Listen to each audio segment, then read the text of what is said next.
Shocking move. North Korea deploys 1,000 commandos to protect Ibrahim Traoré. No one expected this. North Korea just sent 1,000 elite commandos, not to Asia, not to Europe, but to West Africa, to protect Captain Ibrahim Traoré. What does this mean for the world? While the West watches in silence, a new alliance is being born. North Korean forces have landed in Africa, standing guard beside Ibrahim Traoré. Is this the beginning of a new world order? Why would Kim Jong-un send 1,000 soldiers to Burkina Faso? What threat is so big, so urgent, that North Korea would cross continents to respond? It looked like fiction, but it's real. Armed North Korean commandos now protect one of Africa's most defiant leaders, Captain Ibrahim Traoré. Here's what just happened, and why it matters that a military plane lands. 1,000 North Korean troops step out. And they're not in Pyongyang, they're in Ouagadougou. What's going on? And why is the West panicking? Breaking news.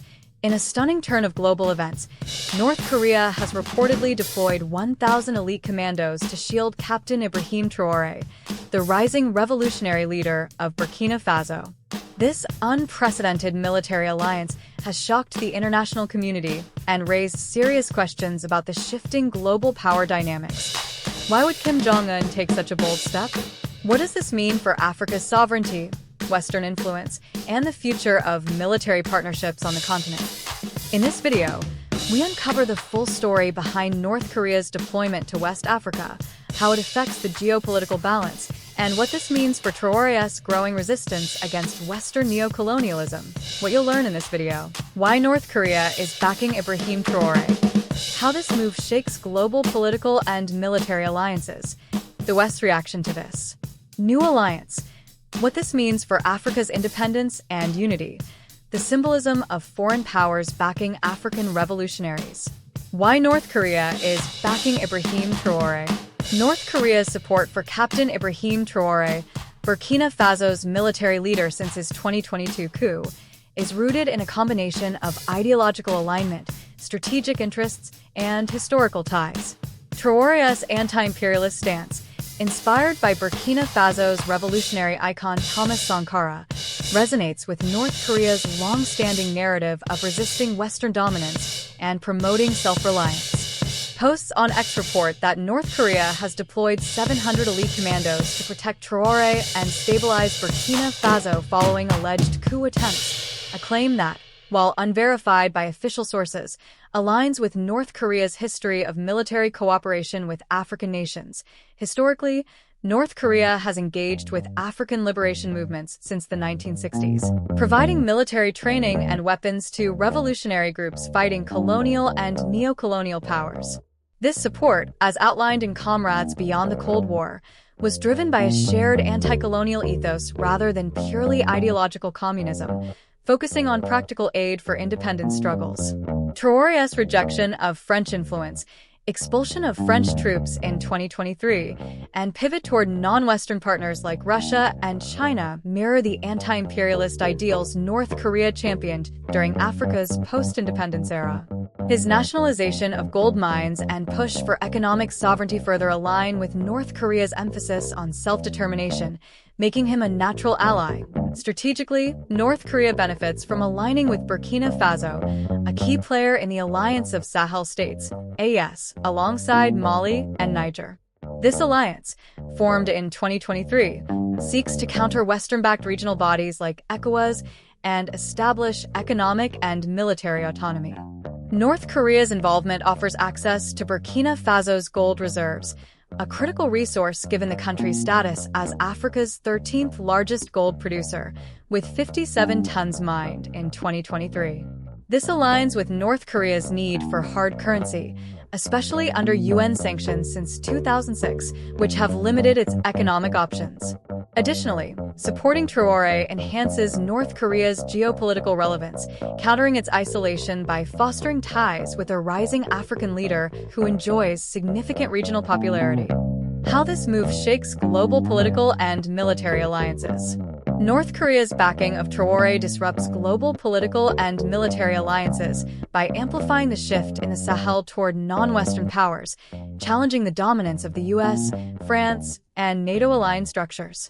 The formation of the AES, which Traoré champions, marks a rejection of ECOWAS, perceived as a Western proxy, and signals a broader realignment in West Africa. By providing military support, North Korea joins Russia and China in filling the vacuum left by France's expulsion from Burkina Faso, Mali, and Niger, creating a counterbloc that undermines Western influence. This move strengthens the Russia-China-North Korea axis in Africa, with Russia supplying drones and mercenaries and China funding infrastructure. North Korea's military presence, though smaller in scale, adds a symbolic layer, reviving Cold War-era dynamics where non-Western powers supported African sovereignty movements. The AES's plans for a joint army and a gold-backed currency threaten the CFA franc, a French-controlled currency, potentially destabilizing France's economic hold on Francophone Africa.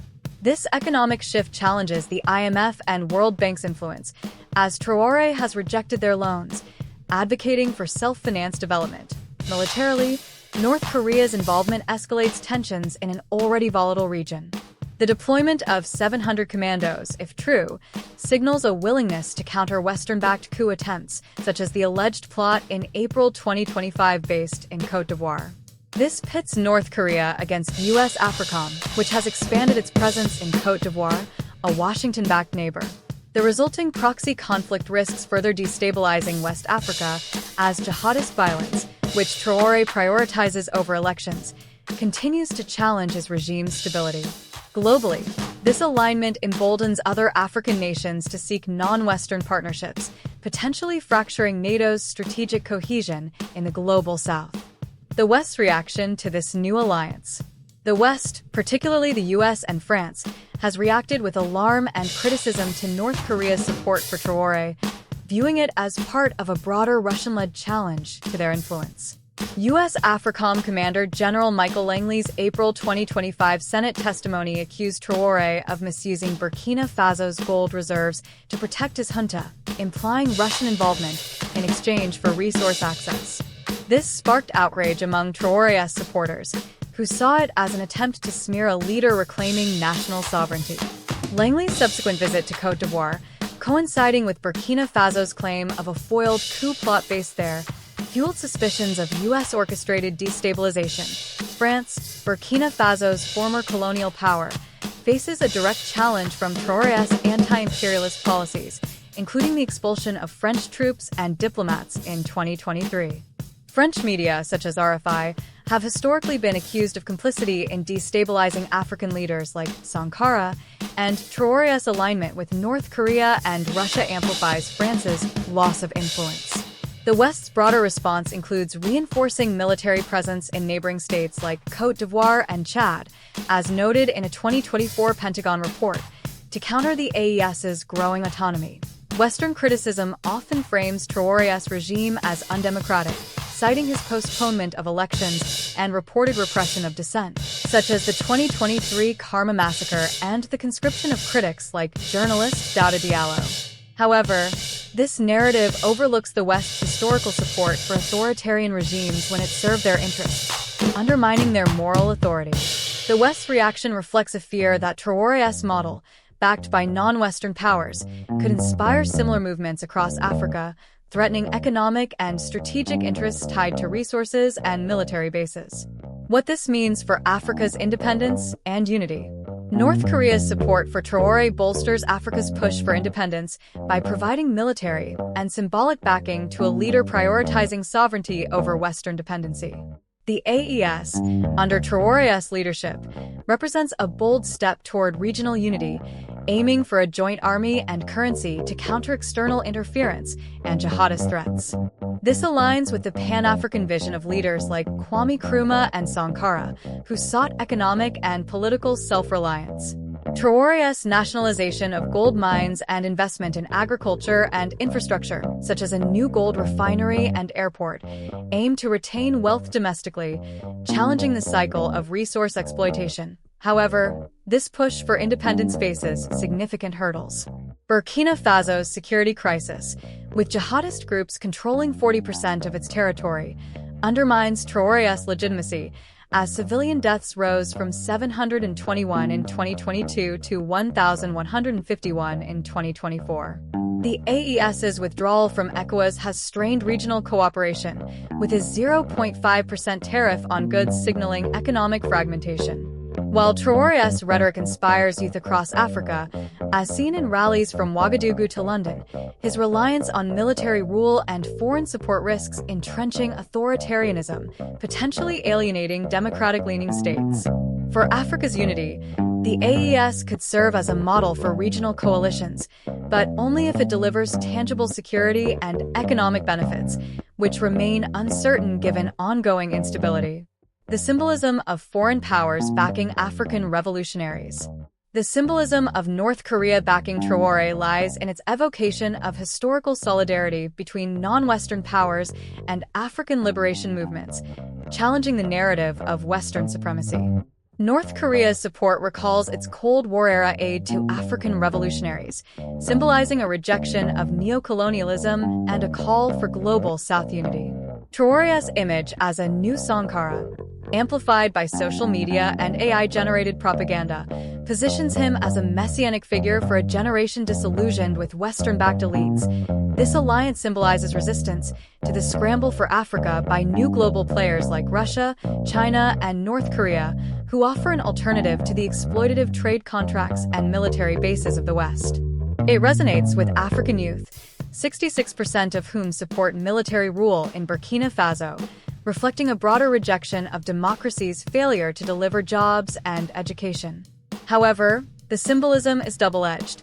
While it inspires Pan-Africanism, it risks romanticizing military rule, as historical examples like Uganda's Museveni and Zimbabwe's Mugabe show revolutionary ideals often devolve into strongman governance.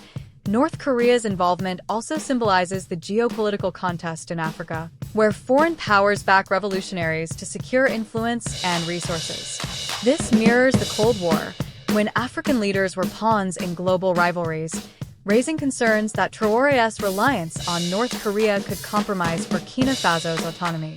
Nonetheless, for the African diaspora and youth, this support amplifies Traoré's call for a federation of self-reliant nations, fostering a renewed sense of agency and pride.